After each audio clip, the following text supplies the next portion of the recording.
Inferential statistics আছে, এর মধ্যে সবচেয়ে দুইটা জনপ্রিয় অ্যানালিসিস হচ্ছে কোরিলেশন অ্যানালাইসিস আর একটা হচ্ছে রিগ্রেশন অ্যানালাইসিস। এগুলো সবচেয়ে বেশি ইউজ করা হয়ে থাকে। তো প্রথম আমরা দেখি কোরিলেশন, এটা খুবই ইজি কনসেপ্ট।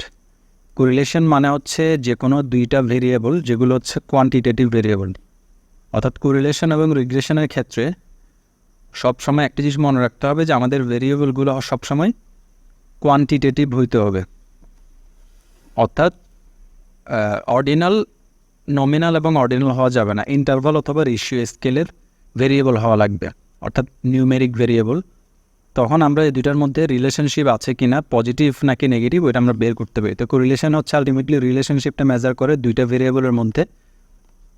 আর কোরিলেশনটা বোঝার উপায় হচ্ছে একটা কোরিলেশন কোএফিসিয়েন্ট বের হয় যেটা +1 থেকে -1-এর মধ্যে থাকে, ওইটাকে আমরা ছোটো হাতের আর দিয়ে প্রকাশ করে থাকি, এটাকে পিয়ারসন আরও বলা হয়ে থাকে। তো এটা হচ্ছে +1 থেকে -1। আর এটাকে যদি আমরা স্লোপ আকারে ধরি, এখানে স্লোপ দেখতে পাচ্ছি, এই যে এখানে একটা স্লোপ আছে, এখানে একটা স্লোপ আছে। তো এখানে স্লোপটা হচ্ছে ডাউনওয়ার্ড, এখানে এক্সটা হচ্ছে আলটিমেটলি ইন্ডিপেন্ডেন্ট ভেরিয়েবল, ওয়াইটা হচ্ছে ডিপেন্ডেন্ট ভেরিয়েবল। কিন্তু কোরিলেশন অ্যানালাইসিসে নর্মালি আমরা কোনটা ইন্ডিপেন্ডেন্ট কোনটা ডিপেন্ডেন্ট ওইটা ফিক্স আপ করে বলি না, ওইটা আমরা রিগ্রেশনে গিয়ে বলি। রিগ্রেশনে সবসময় বলতে হয় যে কোনটা আপনার ইন্ডিপেন্ডেন্ট ভেরিয়েবল কোনটা ডিপেন্ডেন্ট ভেরিয়েবল। নর্মালি আমরা ইন্ডিপেন্ডেন্ট ভেরিয়েবলকে এক্স দিয়ে প্রকাশ করি, ডিপেন্ডেন্ট ভেরিয়েবলকে ওয়াই দিয়ে প্রকাশ করে থাকি। যেমন সিম্পলি আমরা দুইটা ভেরিয়েবল কথা চিন্তা করে থাকি, একটা হচ্ছে অ্যাডভার্টাইজমেন্ট, এডি অ্যাডভার্টাইজমেন্ট, আর একটা হচ্ছে সেলস। একটা হচ্ছে অ্যাডভার্টাইজমেন্ট আর একটা হচ্ছে সেলস। তাহলে এটা হচ্ছে দুইটা ভেরিয়েবল, মানে একটা প্রতিষ্ঠান আমরা চিন্তা করছি যে প্রত্যেক মাসে কি পরিমাণ অ্যাডভার্টাইজমেন্ট দিয়ে থাকে এবং ওই মাসে যে মাসে অ্যাডভার্টাইজমেন্ট দিয়েছে ওই মাসে কি পরিমাণ সেলস হয়।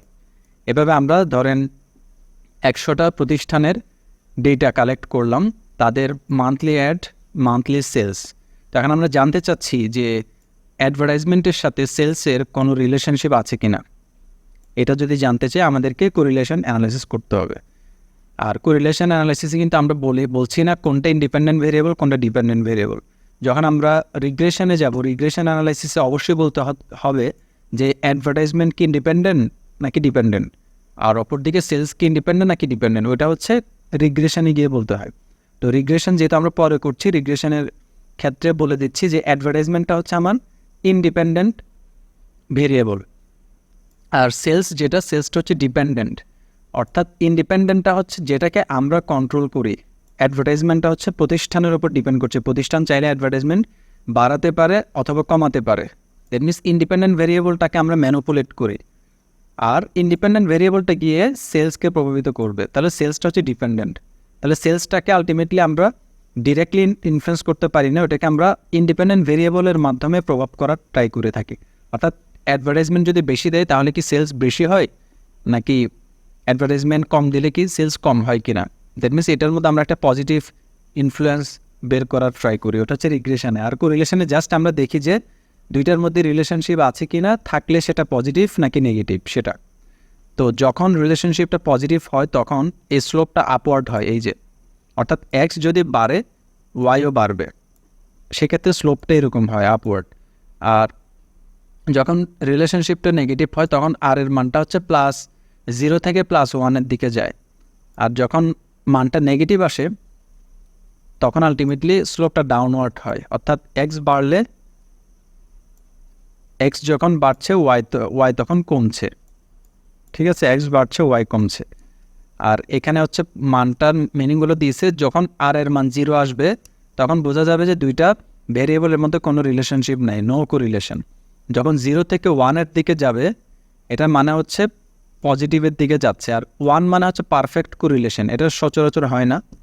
আর 0.50 থেকে 1-এর মাঝামাঝি থাকলে এটাকে আমরা বলা হয় স্ট্রং পজিটিভ, আর 0.50 থাকলে এটাকে আমরা বলি মডারেট, আর 0 থেকে 0.5-এর মধ্যে থাকলে আমরা বলি উইক পজিটিভ। সেম কথা হচ্ছে নেগেটিভের ক্ষেত্রে, ফুল -1 হইলে পারফেক্ট নেগেটিভ, -0.50 মানে মডারেট নেগেটিভ, 0 থেকে -0.5 মধ্যে থাকলে উইক, -0.5 থেকে -1 মধ্যে থাকলে স্ট্রং নেগেটিভ।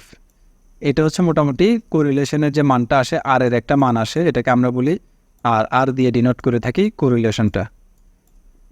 তো এটার মান হচ্ছে, এটা তো আমরা হচ্ছে SPSS এর অ্যানালাইসিসটা দেখব। অ্যানালাইসিস দেখার আগে আমরা হাইপোথিসিসটা দেখে নিই যে কোরিলেশন অ্যানালাইসিসের নাল হাইপোথিসিস সবসময় বলবে উল্টা কথাটা, অর্থাৎ there is no relationship between hours of study and CGPA। অর্থাৎ কোরিলেশনের নাল হাইপোথিসিসটা সবসময় বলবে যে কোনো কোরিলেশন নাই। অর্থাৎ আমরা দুইটা ভেরিয়েবল নিয়ে কাজ করব যে স্টাডি আওয়ার্স এবং CGPA, এদের মধ্যে কোনো সম্পর্ক আছে কিনা, অথবা এদের সম্পর্কটা কি পজিটিভ নাকি নেগেটিভ, এবং ওইটা সিগনিফিক্যান্ট কিনা। সিগনিফিক্যান্ট মানে আমি আগেই বলেছি যে এটা সিগনিফিক্যান্ট হলে, ধরেন রিলেশনশিপ আছে, এটা যদি সিগনিফিক্যান্ট হয় এটার মানে হচ্ছে রিলেশনশিপটা পপুলেশনেও থাকবে। সিগনিফিক্যান্ট হওয়া মানে রিলেশনশিপটা পপুলেশনেও থাকবে। আর এখানে P=0 দিয়েছি কারণ P হচ্ছে পপুলেশন কোরিলেশন, আর হচ্ছে স্যাম্পলের মধ্যে কোরিলেশন। আমরা নর্মালি আর বের করি, আর দিয়ে আমরা জাজ করার ট্রাই করি P-কে।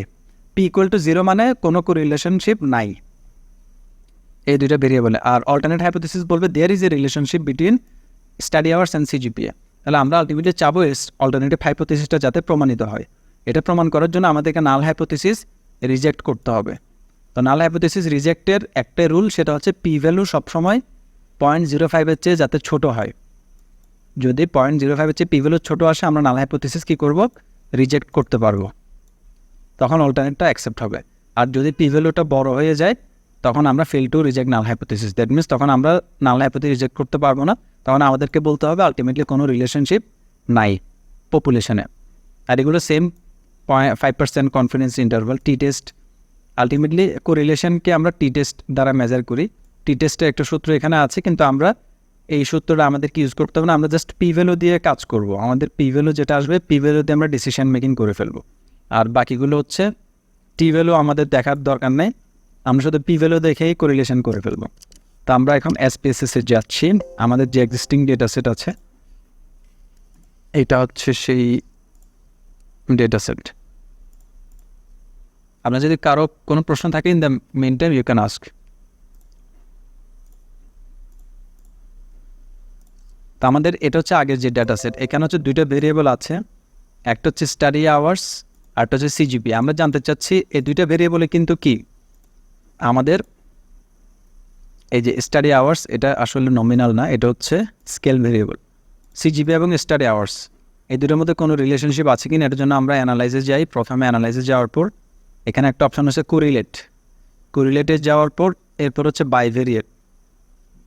বাইভেরিয়েটে ক্লিক করব। ক্লিক করলে আমাদের একটা ডায়াগ্রাম আসবে। এখানে আমরা স্টাডি আওয়ার্স এবং CGPA এই দুইটাকে একসাথে নিয়ে এখানে অ্যাড করব। বাকি আমাদের কিছু চেঞ্জ করা লাগবে না, বিকজ এখানে পিয়ারসন, টোটাল, তারপর হচ্ছে ফ্ল্যাগ সিগনিফিক্যান্ট কোরিলেশনস, এগুলো কোনো চেঞ্জ করার দরকার নাই।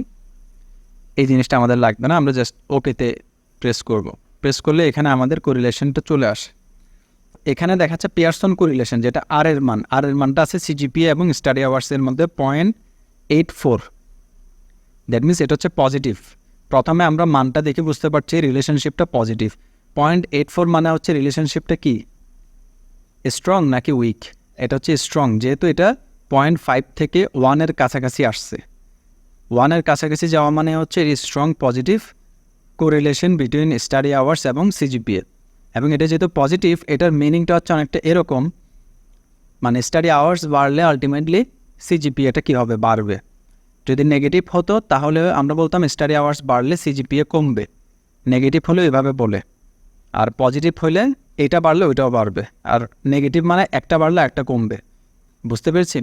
আর এটার পাশে দুইটা স্টার চিহ্ন আছে এবং নিচে বলা আছে correlation is significant at 0.01 level. এটার মানে হচ্ছে P ভ্যালুটা 0.05-এর চেয়ে তো ছোটো, উল্টো আরও এটা 0.01-এর চেয়েও ছোটো। দ্যাট মিনস এটা আরও বেশি সিগনিফিক্যান্ট। মানে P ভ্যালু যত 0-0-তে যাবে এটার মানে হচ্ছে এটা হাইলি সিগনিফিক্যান্ট। অর্থাৎ এই যে 0.84 আসছে, এটা হচ্ছে এই রিলেশনশিপটা আসছে হচ্ছে 60 জন স্টুডেন্টের মধ্যে। আর এটা সিগনিফিক্যান্ট হওয়া মানে হচ্ছে এটা এখন পপুলেশনের ক্ষেত্রেও এটা কাজ করবে, অর্থাৎ পপুলেশনের ক্ষেত্রে, অর্থাৎ একদম হোল যত স্টুডেন্ট আমাদের পপুলেশনে ছিল 5,000 স্টুডেন্ট, ওই 5,000 স্টুডেন্টের ক্ষেত্রেও আমরা বলতে পারি তারা যদি তাদের স্টাডি আওয়ার্সটা কী করে বাড়িয়ে দেয় তাহলে তাদের সিজিপিএটাও বাড়বে। এটা হচ্ছে কোরিলেশনের মূল কথা। এখানে আমরা রিলেশনশিপটা এই যে একটা টেবিল আকারে প্রেজেন্ট করলাম। আমি শুধু একটা পাস করেছি, মানে এখানে যে 0.84 আছে একই জিনিস, অর্থাৎ এক বড় স্টাডি আওয়ার্সকে এখানে দিয়েছে, সিজিপিএকে এখানে দিয়েছে, আবার সিজিপিএকে এখানে, স্টাডি আওয়ার্সকে এখানে। আপনি এডিট করে যতটুকু লাগবে ততটুকু রাখলেই চলবে, ঠিক আছে। আর মূলত স্টাডি আওয়ার্স এবং স্টাডি আওয়ার্স দুইটার মধ্যে কিন্তু রিলেশনশিপ 1, এই জিনিসটা আমাদের লাগে না। এটা মানে হচ্ছে দুইটা ভেরিয়েবল, মানে একটা ভেরিয়েবল সে নিজের সাথে নিজে 100% কোরিলেটেড। হ্যাঁ, এটার কারণে এটা হচ্ছে 1 বোঝায় আর কি, এটার সাথে এটা 1। আমরা এটা আমাদের ইন্টারেস্ট না, আমাদের হচ্ছে এটার সাথে এটা।